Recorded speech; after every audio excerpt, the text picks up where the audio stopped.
sahabat pariwisata dimanapun Anda berada, Paradise of East Cast atau podcast created by Dinas Pariwisata Provinsi Kalimantan Timur hadir kembali ke hadapan Anda, dan hari ini saya sudah bersama dengan dua orang jagoan penggerak pariwisata di Kalimantan Timur. Ada Kepala Dinas Pariwisata Provinsi Kalimantan Timur, Pak Ahmad Herwansyah. Pak Iwan, apa kabar Pak? Alhamdulillah baik. Dan juga ada Kepala Dinas Pora, Pemuda, Olahraga, dan Pariwisata Pemerintah Kota Samarinda, Pak Muslimin. Apa kabar Pak? Assalamualaikum warahmatullahi wabarakatuh. Iya, Bapak, ini kita mau membahas sedikit begitu Pak ya, mengenai upaya-upaya apa saja sih yang sudah dilakukan sejauh ini dari tahun 2022 dan nanti yang akan kita lakukan di 2023 untuk mengembangkan sektor pariwisata agar kunjungan wisatawan datang ke sini dan tentunya meningkatkan pendapatan asli daerah dan meningkatkan kesejahteraan masyarakat. Dari Provinsi Kalimantan Timur sendiri, seperti apa Pak Iwan?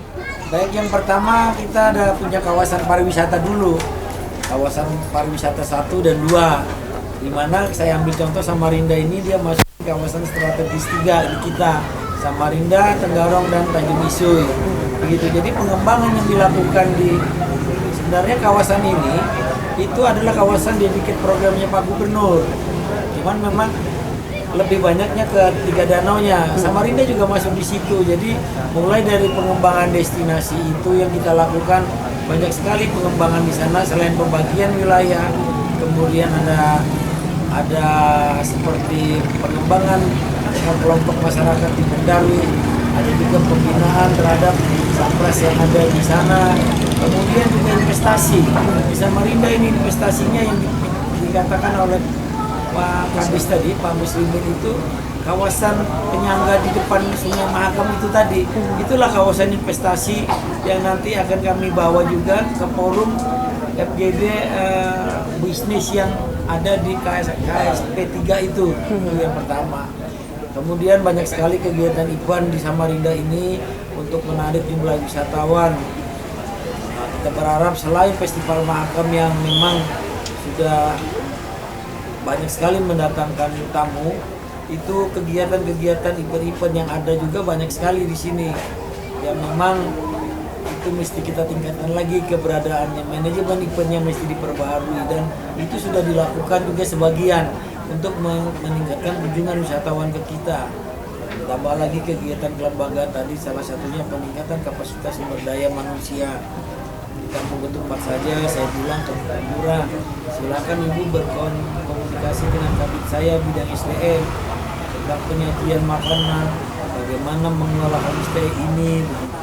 Seperti yang saat ini kita tempati, saat ini kita berada di salah satu homestay yang ada di Kampung Ketupat, begitu Pak ya, yang sudah menjadi destinasi wisata di Kota Samarinda. Itu salah satu syarat desa wisata atau kampung wisata itu, homestay itu. Karena tamu ada juga ingin istirahat, walaupun misalnya dia tidak menginap atau apa, dia ingin tahu di homestay-nya ini ada apa, dia lihat. Iya, iya. Ini juga menjadi tantangan besar begitu Pak ya bagi pemerintah Kota Samarinda. Pak Muslimin, seperti apa begitu Pak upaya yang tengah dilakukan oleh pihak Bapak untuk memajukan sektor pariwisata biar inline begitu Pak, biar searah dengan isu strategis yang ada di provinsi dan juga di Kementerian Parekraf sendiri. Seperti apa Pak Muslimin? Ya, yang pertama adalah bahwa sesuai keinginan Kementerian Pariwisata Bapak Sandiaga Uno terhadap kegiatan pariwisata Indonesia, bahkan beliau menargetkan kunjungan wisatawan sampai 20 juta wisatawan ke Indonesia. Tentu ini menjadi sebuah tantangan dan tanggung jawab kita bersama untuk bagaimana Kalimantan Timur sebagai daerah wisata yang kita ketahui banyak daerah wisata yang sangat indah, sangat bagus, bisa dikunjungi oleh masyarakat nasional bahkan internasional. Kita punya Derawan, kita punya Maradua, kita punya Kakaban, kita punya Sungai Mahakam, kita punya Festival 3 Danau, kita di Samarinda ada Festival Mahakam, kita ada Festival Pampang, dan di Kuta juga ada di Papua. Semua itu hampir setiap pasaran kegiatan itu menarik lokal maupun wisatawan internasional. Tentu ini menjadi tanggung jawab kita bersama untuk bagaimana kunjungan wisatawan internasional dan nasional itu bisa banyak datang ke Indonesia. Itu yang pertama. Yang kedua, kita diuntungkan dengan adanya IKN, Ibu Kota Negara, Ibu Kota Nusantara yang saat ini sedang dilaksanakan pembangunannya di Penajam Pasir Utara. Tentu itu membawa nilai plus dan dampak positif bagi masyarakat Kalimantan Timur dan Samarinda pada khususnya untuk bagaimana kita berbenah dalam rangka menyelesaikan IKN ini. Karena kita ketahui bahwa Samarinda merupakan jantung Ibu Kota Negara. Kenapa saya katakan jantung Ibu Kota Negara? Kita punya bandara. Kita punya bandara yang begitu besar, yang tidak kalah bahkan Boeing bisa mendarat di situ. Bahkan orang bisa langsung dari Jakarta ke Samarinda, dari Surabaya ke Samarinda, yang tentu saja ini akan mempermudah akses masyarakat Indonesia untuk datang ke Samarinda dalam rangka melihat destinasi wisata yang ada di Kota Samarinda. Kita punya wisata susur Sungai Mahakam. Kita bisa menikmati dengan menggunakan kapal susur Sungai Mahakam, susur Bentong, susur Mahakam, yang setiap hari bisa kita gunakan yang bertambah di Pasar Pagi. Kita punya wisata religi, yaitu Masjid Siratal Mustaqim dan Islamic Center yang kemegahannya sudah kita realisasi. Kemegahannya sudah diakui oleh masyarakat nasional. Bahkan wisata religi kita ini, Masjid Siratal Mustaqim, itu adalah masjid yang usianya sudah ratusan tahun, yang saat ini menjadi cagar budaya bagi pemerintah Kota Samarinda. Kita punya sejarah pendiri Samarinda Seberang, yaitu Lamohang Dayang Mangkona, yang setiap hari ulang tahun pemerintah Kota Samarinda selalu kita rayakan di Samarinda Seberang. Kita punya wisata kuliner. Wisata kuliner kita yang paling enak adalah wisata kuliner Kampung Ketupat yang saat ini sedang kita rayakan. Kita sedang rayakan, kita nikmati bersama Kadispora Provinsi dan Kadispora Samarinda beserta jajaran dan teman-teman jurnalis untuk bagaimana kita melihat kondisi real yang ada di Kampung Ketupat.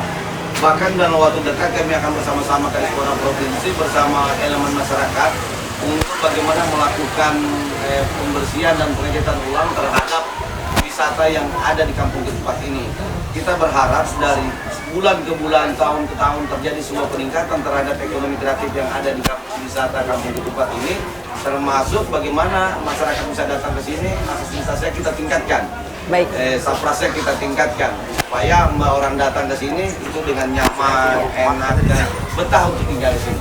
Karena ada paket lengkap yang ada di Kota Samarinda, Ya, ada pedalaman, yang dibuat pesisir, teman-teman kampung wisata.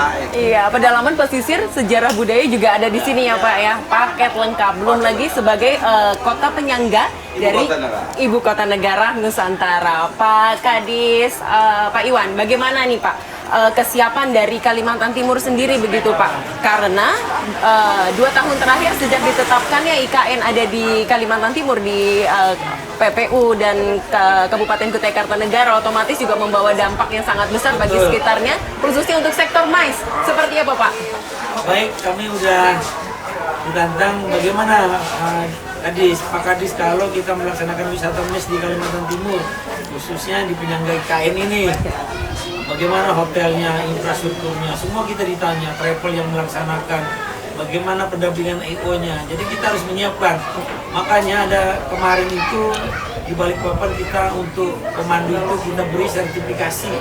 Itu salah satu permintaan juga daripada wisata mes itu. Jadi saya bilang di balik di Samarinda itu sudah ada tempat, ada sepaja, ada gor sendiri, hotel juga lengkap.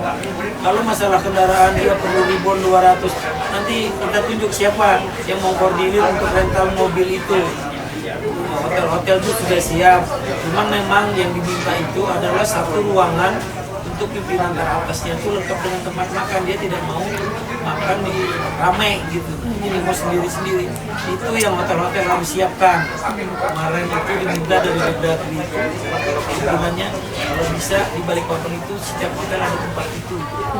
Kita harus siap menyambut karena orang datang itu kementerian apapun akan melakukan kegiatan mais di situ.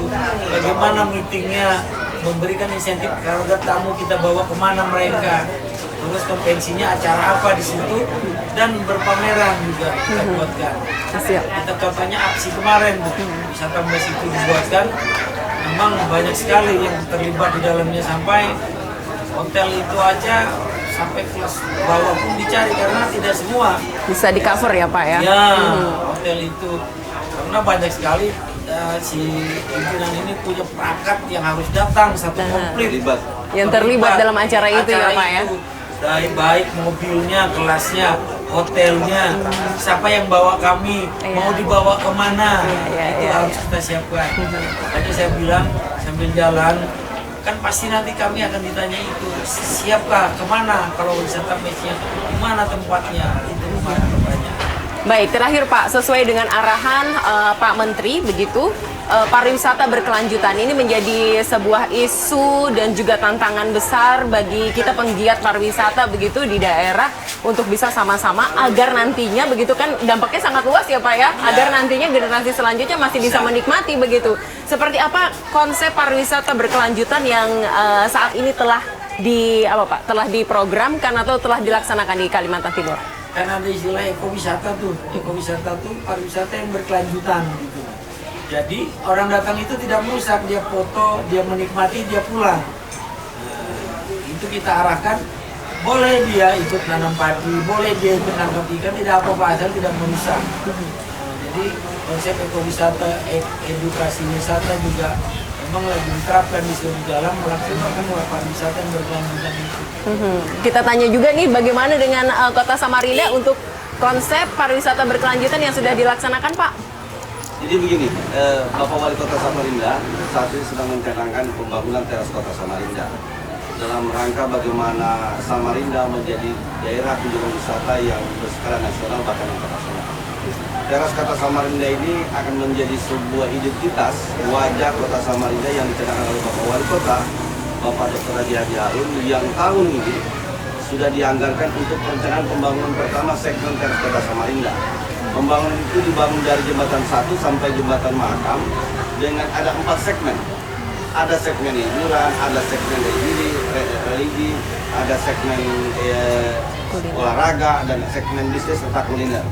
Tentu ini menjadi bagian destinasi wisata bagi Samarinda yang tentu saja ketika itu akan jadi, dan itu jadi nantinya itu akan memberikan nilai dan wajah yang sangat indah bagi wajah Kota Samarinda yang sungguh-sungguh kita harapkan seperti yang tergambar dari video yang kami tampilkan. Karena kita berharap ini betul-betul bisa terwujud dalam waktu dekat ini, dan Bapak Wali Kota bisa meresmikannya bahwa ada sebuah tempat wisata yang sangat menarik dan bagus sekali yang ada di Kota Samarinda yang namanya Teras Kota Samarinda. Yang pasti Teras Kota Samarinda juga mengusung konsep keberlanjutan ini ya Pak ya? Keberlanjutan. Siap. Kita akan nantikan juga begitu kejutan-kejutan dan rencana-rencana program untuk meningkatkan kunjungan wisatawan dan juga pendapatan asli daerah kita di sektor pariwisata begitu Pak ya. Terima kasih Pak Kadis Porapar Kota Samarinda, Pak Kadis Par Provinsi, dan kita akan akhiri. Baik, dan kita akan akhiri dengan berjabat tangan Bapak. Dengan begitu kita akan menunggu rencana-rencana besar selanjutnya. Baik, dan sahabat pariwisata, demikianlah podcast Paradise of East Podcast created by Dinas Pariwisata Provinsi Kalimantan Timur. Kita berjumpa lagi di sesi selanjutnya. Sampai jumpa.